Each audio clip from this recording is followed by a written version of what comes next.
Duh, enak banget ya emang kalau kita lagi nyantai-nyantai nih sambil minum teh kekinian. Ini nih favorit gue nih, kalian harus tahu, harus catet ya. Karena ini beneran the real recommend Hirota dari Divan alias gue sendiri.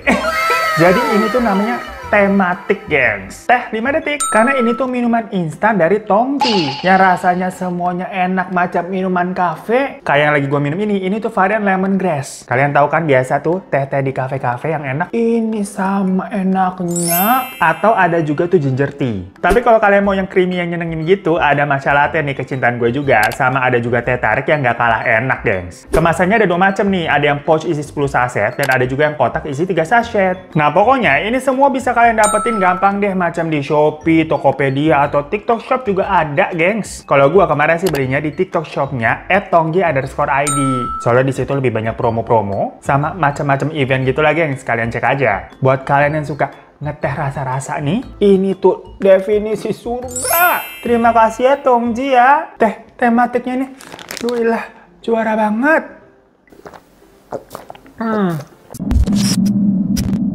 Jadi guys, cerita hari ini tuh menarik banget karena berkaitan dengan sejarah yang dulu pernah gue bahas juga nih mengenai Ninja Banyuwangi. Nah buat teman-teman di Jawa Timur pasti udah nggak asing deh sama kejadian yang bener-bener mencekam banget ini. Yang pada masanya tuh waktu kejadian macam kayak apa ya, tinggal di sebuah film horornya horor thriller gitu kali rasanya ya. Kalau kalian nih ada yang nggak tahu emang ada peristiwa apa sih di Banyuwangi, makanya kalian nonton nih video Mrs. Things yang ini. Jangan mintanya teman cerita mulu sampai kita nih kepalang janji nih di bulan Juni bikin teman cerita spesial janji Juni begitu kan. Sampai liar juga ternyata kita ya bacain email-email tuh dari kalian.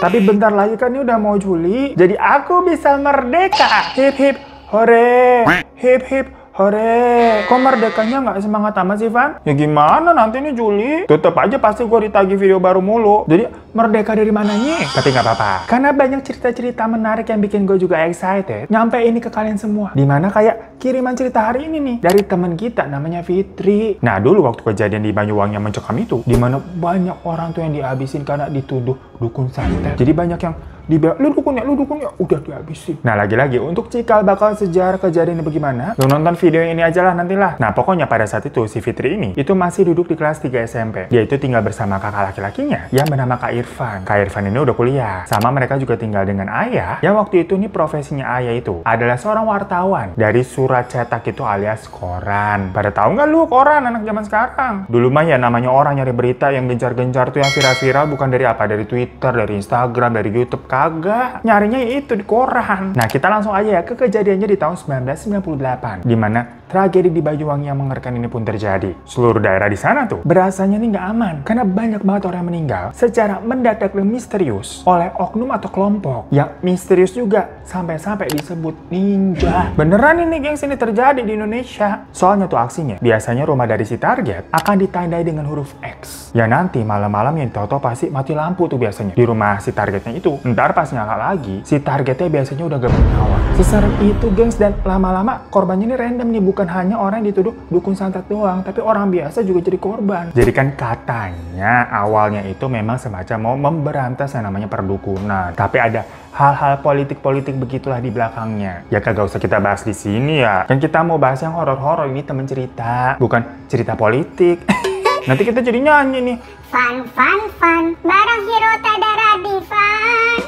Lagian iklannya begitu mulu di TV ya. Nah si Fitri ini yang tinggal di salah satu daerah di Banyuwangi sana, di wilayahnya udah ada 3 korban, gengs. Bener-bener di wilayahnya dia itu. Ya sebenarnya sih warga udah curiga. 2 orang diantaranya nih emang kayaknya menganut ilmu hitam deh. Menganut perdukunan. Karena yang 2 itu jelas-jelas memang nerima tamu gitu, buka praktek. Tapi yang satu lagi nih kayak nggak nyangka gitu. Orang-orang pada bingung. Masa iya sih si bapak itu tuh juga dukun? Kayaknya bukan deh. Dan semua nih ketiga-tiganya meninggalnya lumayan ngenes gitu. Ih ngeri. Di pintunya bener tuh terlihat tanda X gitu pakai cat warna merah. Emang udah ditargetin. Cuma yang menurut tetangga-tetangga tinggal di sebelah-sebelah rumah mereka nih, waktu malam kejadian bener-bener nggak ada suara apa-apa loh gitu geng, sunyi senyap. Jadi pas pagi-pagi nih ngelihat kok pintu rumahnya kebuka dan banyak kayak ciprat-cipratan merah begitu. Ya orang-orang ngeliat pada histeris. Nah berarti ini merasa di wilayah kampungnya itu udah nggak aman, udah dimasuki sama kejadian ninja ini. Sampai-sampai tadi tuh tetangga kanan kiri aja nggak denger apa-apa, berarti kan pelakunya profesional ya, pantesan disebutnya ninja. Ditambah lagi tuh tadi satu bapak-bapak, kata warga mah itu orang baik, kayaknya bukan dukun, bukan. Orang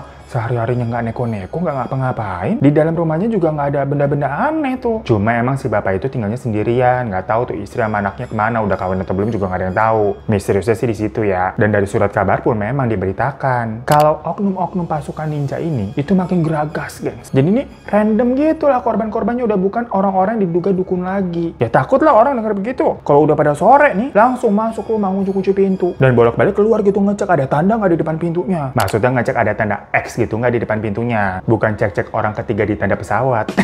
Nah, biasanya cerita-cerita yang sering kita dengar nih, misalkan ada suatu daerah yang kalau udah menjelang malam orang langsung pada masuk rumah, kunci pintu, itu kan biasanya takutnya apa? Perkara takut didemit gitu, takut setan kan. Lah ini enggak, gengs, perkara tadi takut ninja. Kedengerannya kan sebenarnya kayak agak gimana ya, takut ninja. Tapi itu emang kenyataannya. Kalian googling aja kalau gak percaya, Banyuwangi 1998. Sampai tahu-tahu nih, ada salah satu rumah warga yang ditandain tuh huruf X gitu pakai cat warna merah di depan pintunya. Terang-terangan X begitu, gengs. Lah geger kan. Tapi masih ditandain aja nih, maksudnya nih orangnya mah masih hidup. Dan lagi-lagi tapi nggak ada yang ngeliat. Yang nyoret itu tuh sape. Anak iseng apa bagaimana tuh nggak ada. Tau-tau ada aja tuh huruf X-nya. Ya tahun segitu di desa yang namanya CCTV mah belum ada. Kemungkinan nih pelaku nyoretnya antara malam ke subuh nih kayaknya nih. Dan karena itu langsunglah dibentuk kelompok ronda atau siskamling yang terdiri dari para pemuda-pemuda desa. Termasuk kakaknya Fitri itu tadi yang namanya si Irfan. Buat berjaga di sekitaran rumah yang tadi ditandai X. Biar tahu nih pelakunya siapa nih. Dimana ternyata rumah itu tuh milik sebuah keluarga yang terdiri dari bapak bernama Pak Hadi, istrinya Bu Yunda, dan mereka punya anaknya yang masih balita. Nah, track recordnya nih, si Pak Hadi ini sepertinya mah bukan dukun. Cuman, dia sering nih ke rumah salah satu dukun dari yang 3 yang di awal tadi tuh. Yang rumahnya udah ditandai X duluan, udah pada meninggal. Nggak tahu tapi nih si Pak Hadi sering ke situ tuh ngapain? Apakah main doang gitu ngobrol? Atau minta sesuatu kepada si dukun, alias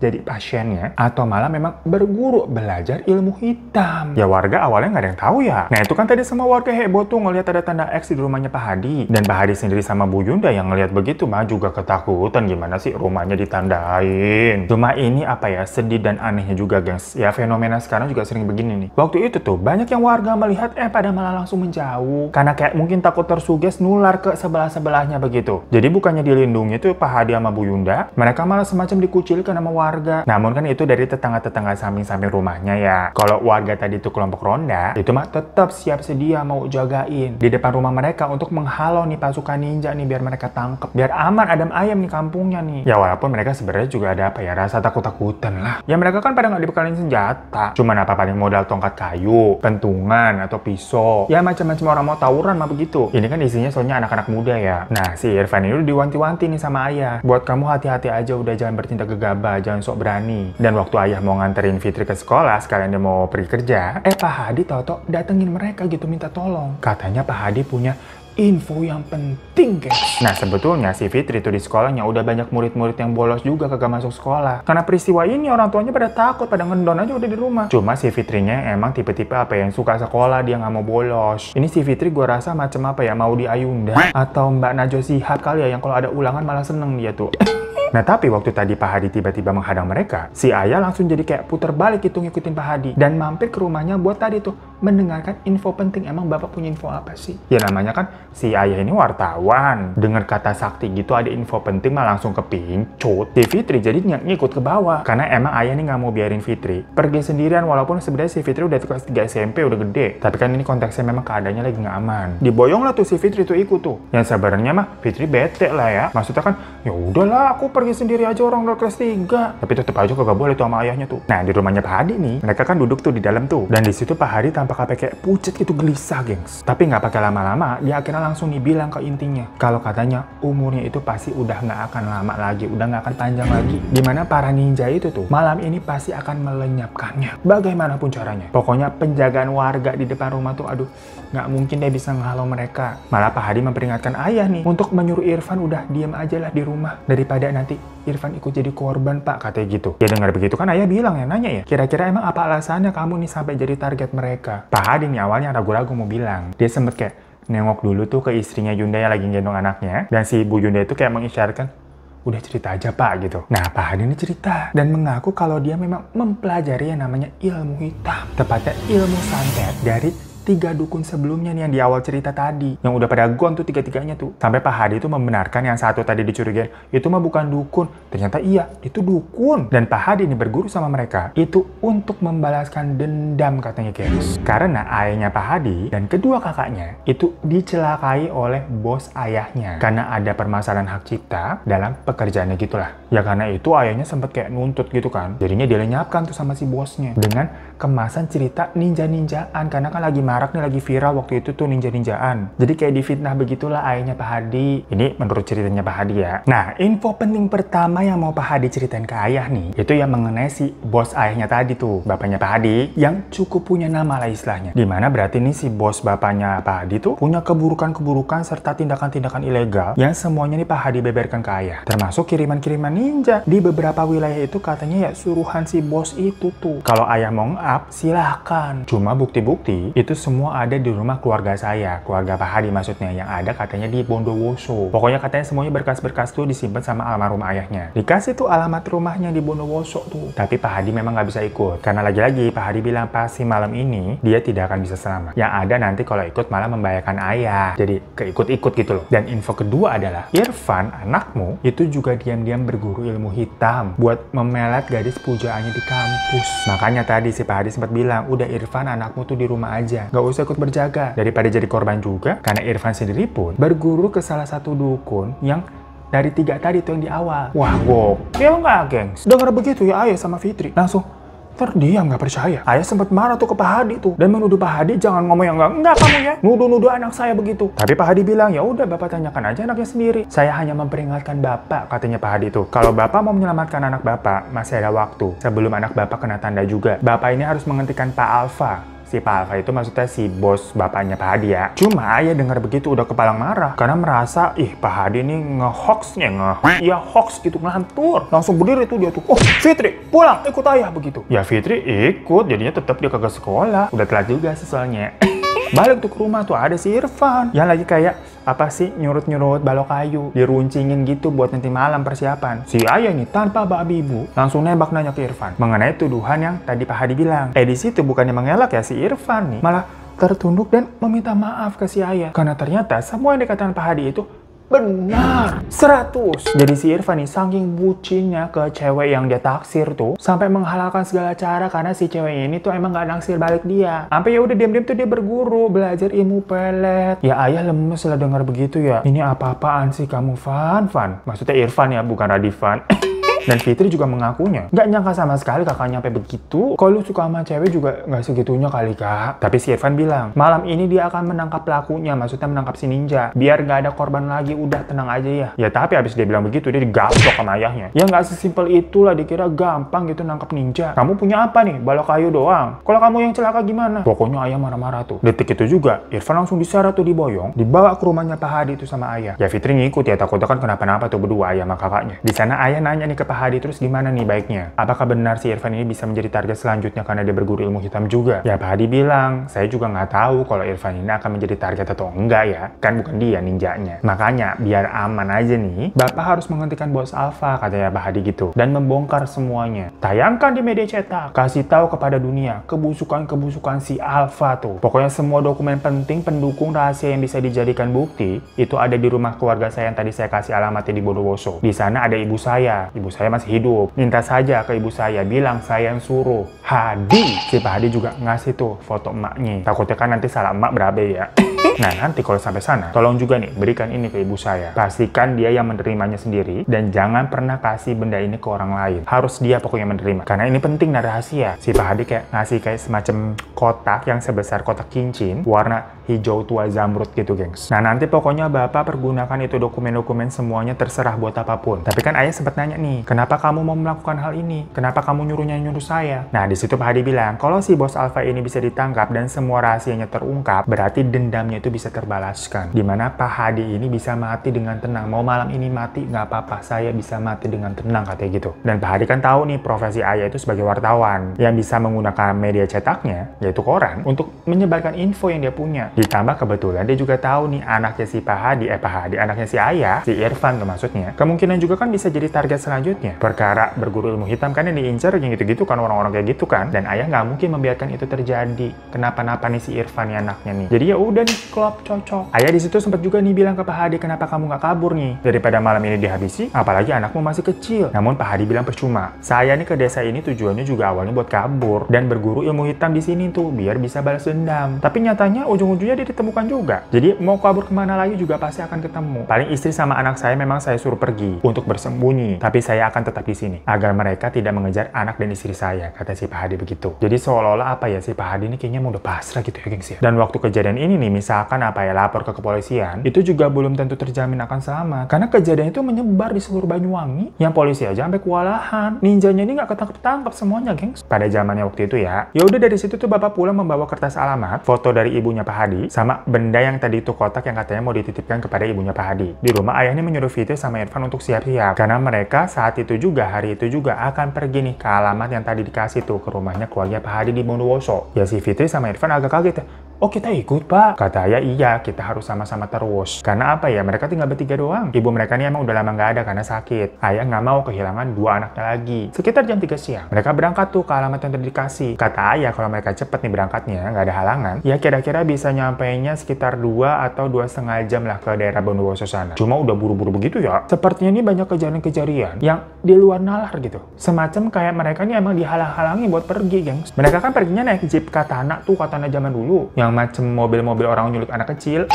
Baru keluar tuh mereka dari kampungnya, banyak bocor, jadi ada adegan harus ganti ban dulu. Udah ganti ban nih, alanya foto ibunya Pak Hadi tadi tuh pakai acara ketinggalan. Jadi balik lagi tuh ke rumah tuh. Saking ya mungkin tadi panik perginya ya, buru-buru. Udah diambil tuh balik ke rumah, baru berangkat lagi. Nah di perjalanan mobilnya juga sempat tuh kayak agak ngadet-ngadet gitu mau mogok. Lah untungnya sih nggak bener-bener mogok. Cuma kan Fitri mikir ya, ini kok kayak nggak mulus gitu perjalanan mereka. Dan zaman dulu kan belum ada yang namanya apa tuh GPS-an, Google Maps gitu mah kagak ada. Jadi yang namanya nyari alamat tuh ya modal nanya doang ke orang-orang. Namanya orang ditanya, ada yang tahu, ada yang kagak. Bolak-balik, salah jalan gitu kan, karena lokasinya jauh. Sampai maghrib tiba, bukannya nyampe ya, mereka jadi kayak malah kesasar, gengs. Masuk ke jalanan yang kayak sepi, dikelilingin kanan-kiri ini pohon-pohon tinggi. Di daerah sana kan emang banyak yang begitu-gitu ya habisnya ya. Waktu itu ketakutan mereka bukan tentang hantu-hantuan, melainkan ninja-ninjaan udah dibilang. Jangan sampai tahu-tahu dicegat di jalan begitu kan serem ya. Macam begal gitu kalau zaman sekarang. Karena waktu itu cerita-cerita Banyuwangi yang penuh mistis, horor dan segala macam itu ketutup. Sama kasus yang ninja yang memang meresahkan ini. Makin lama jalanan makin sepi tuh, makin gelap. Mereka cuma bergantung pada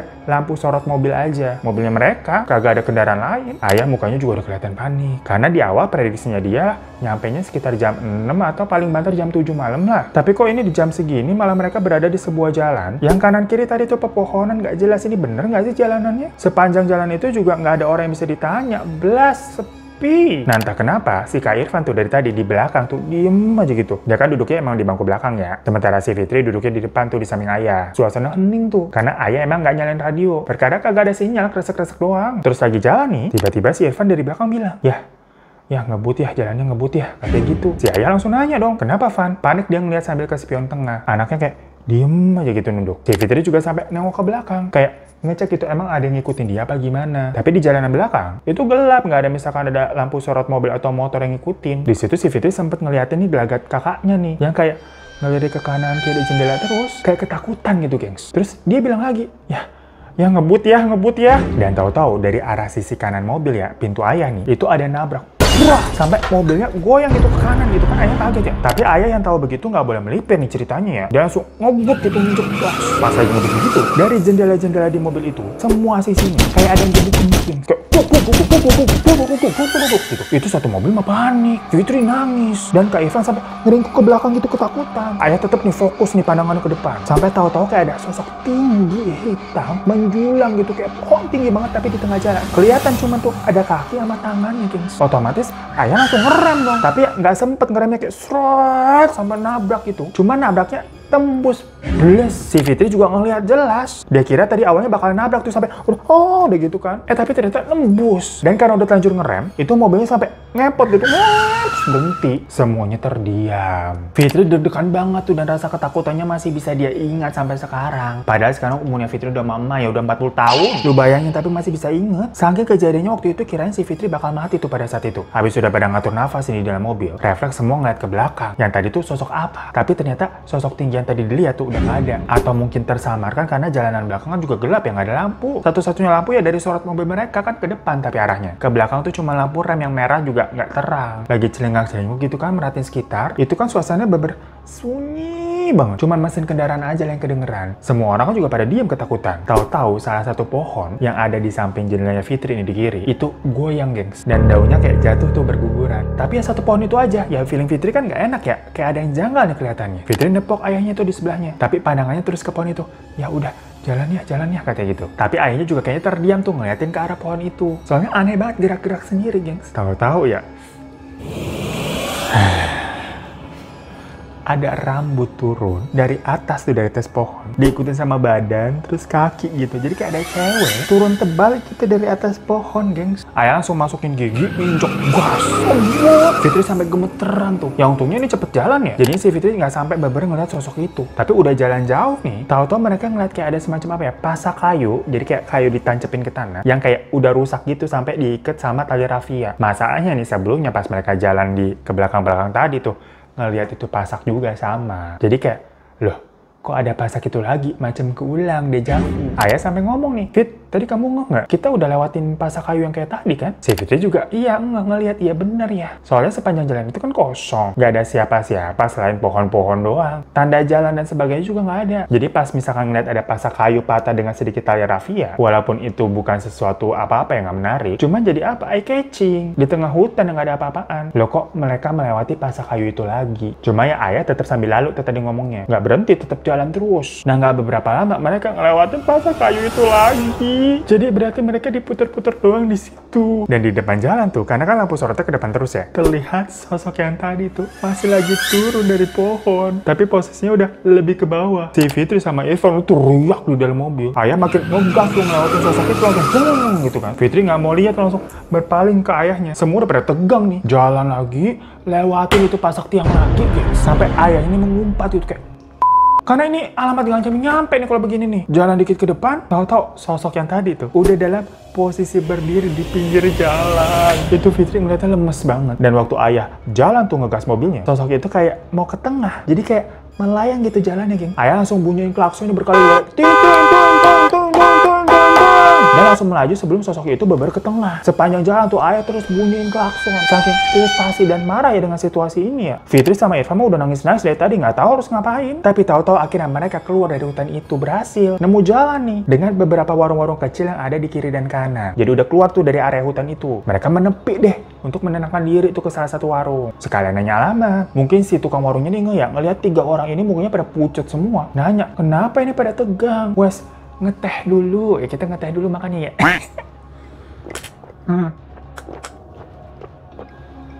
Enak banget. Nah ayah bilang, dia lagi ketakutan aja tadi lewat hutan sepi, takutnya ada ninja. Kan akhir-akhir ini keadaan nggak aman. Ya mungkin cuma speak-speak aja kali ya. Nggak tahu juga si Fitri kenapa ayah bilang begitu. Bukannya jujur gitu kan tadi habis lihat apaan ya. Tapi kata si pemilik warung tuh, di daerah sini mah aman. Kalau di Banyuwangi iya serem. Kalau di sini ninja-ninja tuh nggak sampai sini. Makanya saya sampai berani buka warung. Dan saya kan juga nggak urusan sama dukun-dukunan. Jadi nggak mungkin jadi target juga lah saya pak gitu kan, kata si ibu warungnya tuh bercanda. Ya udah, abis si ayah dan yang lainnya tuh minum teh, sekalian nanya alamat kan akhirnya. Kata si ibu warungnya waktu ngeliat, wah ini sih masih 10 kilo lagi. Si ayah kan kayak, wah lumayan jauh juga ternyata ya. Ya udah biar nggak makin malam, langsung deh nyetir lagi tuh lanjut jalan. Dan sekarang jalanannya udah lebih aman. Maksudnya sesekali ini ada mobil lewat ataupun truk lain gitu, walaupun ya nggak banyak memang. Tapi akhirnya ya terasa lebih aman lah. Sampai singkat cerita, mereka nemu lah nih daerah rumah yang dimaksud. Karena ternyata orang-orang daerah situ, waktu ditanya nih alamat sama dikasih lihat foto ibunya Pak Hadi, pada kenal. Namanya ini Bu Endah, Pak. Rumahnya yang tembok putih yang paling gede di situ, pasti tahu deh, pasti nyampe kelihatan banget kok. Dan bener aja rumahnya emang paling eye-catching tuh. Di antara tetangga-tetangga yang lain, kelihatan rumah orang kaya gitu lah. Cuman dilihat-lihat nih rumahnya kayak sepi. Nggak ada yang kayak jaga gitu. Sama ayah diketok-ketok kan pagarnya ya. By the way itu tadi nyampenya sekitar jam 10 malaman. Jadi